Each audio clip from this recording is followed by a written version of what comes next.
लेकिन अगर आपके सारे पिछले सब्जेक्ट्स पास हैं, ये ना हो कि आपका पहले सेमेस्टर में एक सब्जेक्ट फेल हो जाए और आप उनको कहो मुझे कंडोनमेंट की तरफ जाना है। उस ऑप्शन को आपने रखना है सिर्फ और सिर्फ डेजर्टेशन के लिए, क्योंकि वो सबसे एंड वाला प्रोसेस होता है, उसमें आपने रिसिट की तरफ नहीं जाना।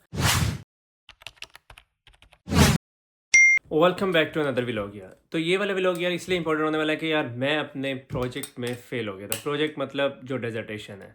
अब ये डेजर्टेशन कितनी इंपॉर्टेंट होती है, ये सारे इंटरनेशनल स्टूडेंट समझते होंगे कि बिना डेजर्टेशन के आपकी जो डिग्री है वो कंप्लीट नहीं हो सकती।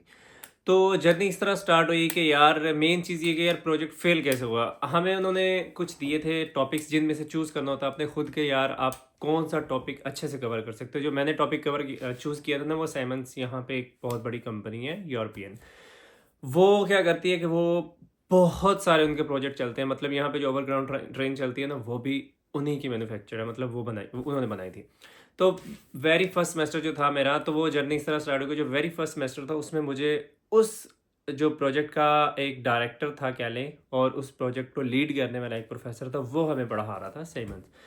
उसने हर बात में हमें ना उस कंपनी की एग्जांपल दी, साइमन साइमन ये, साइमन वो, इस तरह ये वो ऐसे कैसे कवर किया। तो वो मेरे माइंड में एक बड़ी बात बैठ गई थी। फिर उसके बाद जब भी मैंने ट्रैवल करना ओवरग्राउंड में, तो मैंने वहाँ पे लिखा हुआ भी पढ़ना साइमन। अब मैं बड़ा क्यूरियस था कि यार ये क्या चीज़ है। तो वही मैं अपने माइंड में सोच रही थी कि यार एंड ऑफ प्रोजेक्ट जब मेरा आएगा ना, तो मैं उसको चूज़ करूँगा। ये मतलब मैं आपको एक बता रहा हूँ कि वो मैंने प्रोजेक्ट में मैं फेल कैसे हुआ। अच्छा, तो जब मैंने वो प्रोजेक्ट चूज़ कर लिया, तो मैंने स्ट्रेट अवे उस कंपनी को ही चूज़ कर लिया। हमें उन्होंने ये कहा था कि यार आपने एक स्पेसिफिक प्रोजेक्ट को लेके चलना है। जैसे मेटा है, मेटा में इंस्टाग्राम है, व्हाट्सएप है, फेसबुक है, बहुत सारी। तो आपने किसी एक स्पेसिफिक को लेके चलना है, तो मैं मेटा को लेके चल पड़ा। इसी तरह मैं उस पूरी कंपनी को लेके चल पड़ा और मैंने एक स्पेसिफिक प्रोजेक्ट को नहीं लिया। मैंने सारे प्रोजेक्ट्स जिनके थे उन सारों को मैं उनमें कवर करता गया। और सीनियर के एंड पे मुझसे अच्छा वाइंड अप नहीं हुआ या वॉट एवर, या उनको अच्छा नहीं लगा जो भी, तो मेरा प्रोजेक्ट हो गया फेल। अच्छा, अब ये जब मेरा प्रोजेक्ट फ़ेल हुआ, तो ऑब्वियसली ये बहुत बड़ी बात है। हर बंदे के साथ ये सीन हो सकता है। तो जब मेरे साथ ये हुआ, तो मुझे भी नहीं समझ आ रहा था कि यार मैं क्या करूँ? ख़ैर उसी दिन जब मैं बैठ के अपने लैपटॉप के ऊपर और मैंने रिसर्च करना शुरू कर दी कि अब नेक्स्ट क्या हो सकता है। इतनी जो मैंने रिसर्च की है कि मैंने, यार आप लोगों को इतनी ना करनी पड़े, आपको स्ट्रेट अवे मैं सॉल्यूशन बता दूँ कि यार अगर आपके साथ ये हो तो आप कैसे बच सकते हो। खैर जब मैंने सारी रिसर्च की उसके ऊपर, तो मुझे बहुत सारे ऑप्शंस मिले कि मतलब आप रिजिट की तरफ जा सकते हो, और उसके बाद आपका जो नेक्स्ट आएगा आपका टर्म, उसमें आपने इसको सबमिट करना है, या आपका समर आएगा उसमें सबमिट करना है, या उसके बाद मतलब इस तरह बहुत सारे सोल्यूशंस आए। आपको पता है जब आपकी डेजर्टेशन आ रही होती है, तो आपको जो वीज़ा है वो ऑलमोस्ट एंड होने वाला होता है, मतलब लास्ट के 2-3 मंथ्स चल रहे होते हैं। और मैं बीपीपी का स्टूडेंट, और बीपीपी का इस तरह होता है कि आपकी डिग्री पहले कंप्लीट हो जाती है और आपको लास्ट में 1-2 मंथ मिल जाते हैं, ताकि आपका कोई सब्जेक्ट रह गया आप उसको क्लियर कर लो या वटेवर इस तरह। तो खैर मेरे सारे सब्जेक्ट्स तो क्लियर थे। अब मुझे एक चीज़ ने बड़ा तंग किया, ये मैं आपको रिजल्ट की है ना शीट साथ शेयर करता हूँ, ये देखिए। अब मैंने देखा कि यार ये 45 मार्क्स वाले जितने भी स्टूडेंट्स हैं, ये देखिए इन सब के साथ कंडोनेशन का एक ऑप्शन आ रहा है, एक कंडोनेशन लिखा हुआ आ रहा है, और सबके साथ लिखा हुआ आ रहा है, और जो मेरा था उसके आगे नहीं लिखा हुआ आ रहा है। अब मैं इस चीज़ को लेके बड़ा क्यूरियस, क्योंकि आपको ये जो लास्ट वाला है ना कॉलम, इसमें अगर आपको कुछ लिखा हुआ नहीं आ रहा, तो इट मीन्स आप फेल हो। अगर इसमें कुछ लिखा हुआ आ रहा है, मतलब मार्क्स लिखे हुए आ रहे हैं, तो इट मीन्स कि आप पास हो। तो वो सब 45 मार्क्स वाले ये सब के सब पास थे। और मैंने बहुत लंबी लिस्ट जब छानी, तो सिर्फ एक एक स्टूडेंट और था जिसका 45 के ऊपर उन्होंने फेल किया हुआ था। अब मैं इस चीज़ को लेके बड़ा क्यूरियस था, मेरे माइंड में इतनी क्यूरियोसिटी चल रही थी, यार ये मुझे इन्होंने क्यों नहीं पास किया और इन सबको क्यों पास किया।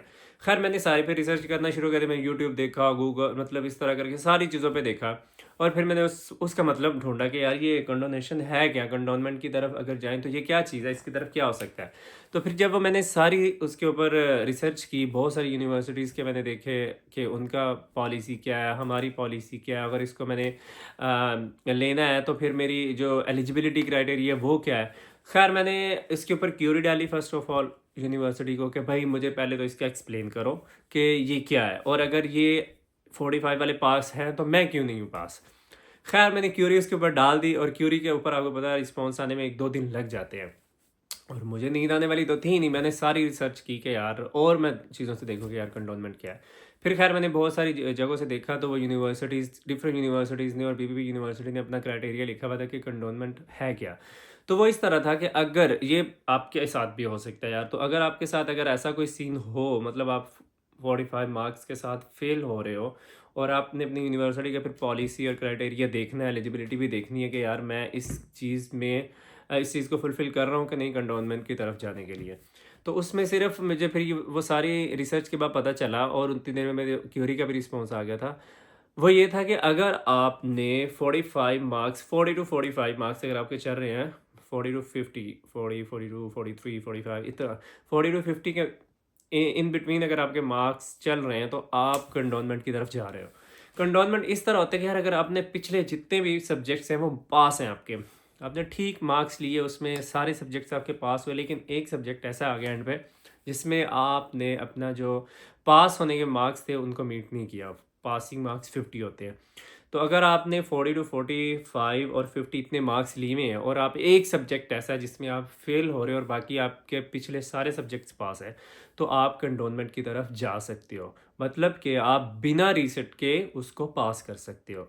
मुझे भी ये चीज़ देख के तो बड़ा हौसला हुआ कि यार अगर ऐसा हो सकता है तो फिर बिना दोबारा से प्रोजेक्ट आपने बनाना 8000 वर्ड्स की आपने डेजर्टेशन लिखनी है दोबारा से। उसके बाद आपने यूनिवर्सिटी की फ़ी देनी है रीसिट की, और आपके फिर भी सर पे तलवार है, क्योंकि सेकंड रीसिट में फिर भी वो देखते हैं कि यार ये बच्चा पहले फेल हुआ है, अभी इसने क्या चेंजिंग्स की हैं, कैसा है। तो बहुत ज़्यादा आपको वो कह रहे हो हेडिक से गुजरना पड़ना है कि यार ये चीज़ें ऐसे करनी है, उसको भी मैंने मैनेज करना है अपने सुपरवाइजर से। फिर आपने डीपली देख के चलना है। सबसे पहले यार अगर आपने प्रोजेक्ट को सही लेके चलना ना यार, अपने सुपरवाइजर के साथ बना के रखो। हमारी नहीं बनी थी, हमारी शुरू से नहीं बनी थी, बस बहुत सारे मसले थे, हमने सुपरवाइजर के साथ बिगाड़ ली थी। आपका जो प्रोजेक्ट का सुपरवाइज़र है ना यार, उसके साथ बना के रखो। हर स्टेप के बाद मतलब आपने उसके 6-7 स्टेप्स होते हैं, मतलब सेकेंडरी डाटा से पहले तक आप जितना कुछ लिखो, चैलेंजिंग लिखो, रिकमेंडेशंस लिखो, जितना भी प्रोजेक्ट्स में लिखो, वो सारा का सारा उसको चेक करवाओ। और उससे हर स्टेप के ऊपर उसकी लो रिकमेंडेशन कि यार ये ठीक है, ये इसमें कुछ चेंजिंग्स करो। एंड पे फिर आपका प्रोजेक्ट कभी फेल होने की तरफ जा ही नहीं सकता। जो लोग तो खुद बनाते हैं, जिन्होंने बनवानी उनको तो छोड़ दो यार, हमने खुद बनाया था इसलिए ये सारे पैसे घुसे। अच्छा, जब मैंने ये सारी रिसर्च करने के बाद फिर उनकी तरफ से मुझे ये सारी पॉलिसी का पता चल गया, तो मैं स्ट्रेट अवे यूनिवर्सिटी पहुंच गया। मैंने कहा यार मुझे कंडोनमेंट की तरफ ही जाना है। उन्होंने मुझसे पूछा कि अगर आपने कंडोनमेंट की तरफ जाना है तो फिर आप रिसिट की तरफ नहीं जा सकते हो, और उसमें ये होगा कि आपको 45 मार्क्स से ही पास किया जाएगा और आपके रिसर्च उसके रिजल्ट कार्ड के ऊपर 45 मार्क्स लिखा जाएगा। मैंने कहा यार अब तो जो भी है ना, अब जाने दो, जितनी तलवार सर पे लटक रही है ना। जबकि मेरे पहले जो थे वो मेरिट पे थे कुछ, और मतलब मेरिट ही पे ही थे मोस्टली, 67, 68, 70 के अराउंड इस तरह। तो मैंने कहा यार अब नहीं, अब जाने दो, 45 मार्क्स पे ही अगर पास हो रहे थे तो होने दो। क्योंकि उस टाइम पे आपके ऊपर ऐसा एक होता है कि यार PSW की तरफ जाना है, कोई मसला ना बन जाए। अगर मेरा प्रोजेक्ट फेल होता है तो वो कहेंगे भाई घर जाओ, घर जाके अब दोबारा से रीसेट वहीं से बैठ के प्रोजेक्ट दे दो, क्योंकि ऑनलाइन तो होता है, आपने सिर्फ रिपोर्ट बनानी और सबमिट कर देनी है, दैट्स इट। इसमें कोई ऐसा नहीं है कि आपने फिजिकली जाके एग्जाम्स देने हैं। अगर आपके साथ ऐसा कोई मसला आता है एंड पे, आपकी डेजर्टेशन या प्रोजेक्ट फेल हो जाता है, तो यार रीसिट की तरफ नहीं जाओ। फर्स्ट ऑफ ऑल अपनी यूनिवर्सिटी से कांटेक्ट करो कि यार भाई हमारा कंडोनमेंट वाला ऑप्शन है या नहीं है, मतलब इसकी क्या पॉलिसी है। अगर पॉलिसी है तो उसका क्राइटेरिया क्या है, क्राइटेरिया है तो मैं उस पर मीट कर रहा हूँ कि नहीं। ये सारे जब आप क्वेश्चन आप अपने सामने रखोगे, क्योंकि तब आपका भी, मुझे पता है यही सिनेरियो है, आपने कहना यार मैं पास कर जाऊँ। तब ये सारे सिनेरियोज आप उनके पास सामने रखोगे ना, तो आपको कुछ ना कुछ रिजल्ट मिल जाएगा। और अगर आपका कंडोनमेंट का ऑप्शन बनता हो तो कंडोनमेंट तरफ ही जाए, रीसेट की तरफ ना जाएं। क्योंकि कोई पता नहीं, अगर आप नेक्स्ट में फेल हो गए तो फिर आप घर ही जाओगे। क्योंकि आपको या तो फिर एक्सटेंशन लेनी पड़ेगी यूनिवर्सिटी से, एक्सटेंशन लेने के लिए आपको नया कैश उनसे लेना पड़ेगा, नया कैश लेने के लिए सारे प्रोसेस से गुजरना पड़ेगा। फिर वो आपको दें या ना दें इसकी कोई गारंटी नहीं है, क्योंकि आपकी सारी फीस वो ले चुके होते हैं। उसके बाद आप उसके किसी मतलब के नहीं हो। फिर वो आपको ये कह सकते हैं कि आप घर जाओ, घर जाके आपसे दोबारा से घर से सबमिट कर दो। इसलिए इस सारे मसलों से बचने के लिए आप स्ट्रेट में उनसे कह सकते हो कि भाई मैंने कंडोनमेंट की तरफ ही जाना है। कंडोनमेंट की तरफ आप जाओगे तो आपको कोई 99.99% ऐसा चांस होता है कि वो पास करते हैं, क्योंकि हमने पासिंग मार्क्स ऑलरेडी ले लिए हैं। 45 मार्क्स पासिंग मार्क्स है कंडोनमेंट में। लेकिन अगर आपके सारे पिछले सब्जेक्ट्स पास हैं, ये ना हो कि आपका पहले सेमेस्टर में एक सब्जेक्ट फेल हो जाए और आपको कहो मुझे कंडोनमेंट की तरफ जाना है, नहीं, आपने ये नहीं करना। उसको आप रीसेट में जाएं, सेकंड है तो फिर भी रीसेट में जाएं, थर्ड है तो भी रीसेट में जाएं। उस ऑप्शन को आपने रखना है सिर्फ और सिर्फ डेजर्टेशन के लिए, क्योंकि वो सबसे एंड वाला प्रोसेस होता है, उसमें आपने रीसेट की तरफ नहीं जाना। पिछले जितने भी ऑप्शन हैं उनको सारों को आपने रीसेट की तरफ कंसिडर कर सकते हो, क्योंकि 75 कुछ की यूनिवर्सिटी की फ़ी या रीसेट की कुछ की ज़्यादा होगी तो वो इतना मसला नहीं बनता, आप दोबारा दे सकते हो। मेन मसला आता है एंड पे। अगर आपका एंड पे फेल होता है और आपने पहले वो ऑप्शन यूज़ कर लिया तो फिर आपको रीसेट की तरफ ही जाना पड़ेगा। ये ऑप्शन सिर्फ आप एक दफ़ा यूज़ कर सकते हो, ये बहुत इंपॉर्टेंट है। तो पिछले जितने भी सेमेस्टर्स हैं उनमें आपने रीसेट का ऑप्शन यूज़ करना और लास्ट वाला ऑप्शन है उसमें आपने कंडोनमेंट को यूज़ करना।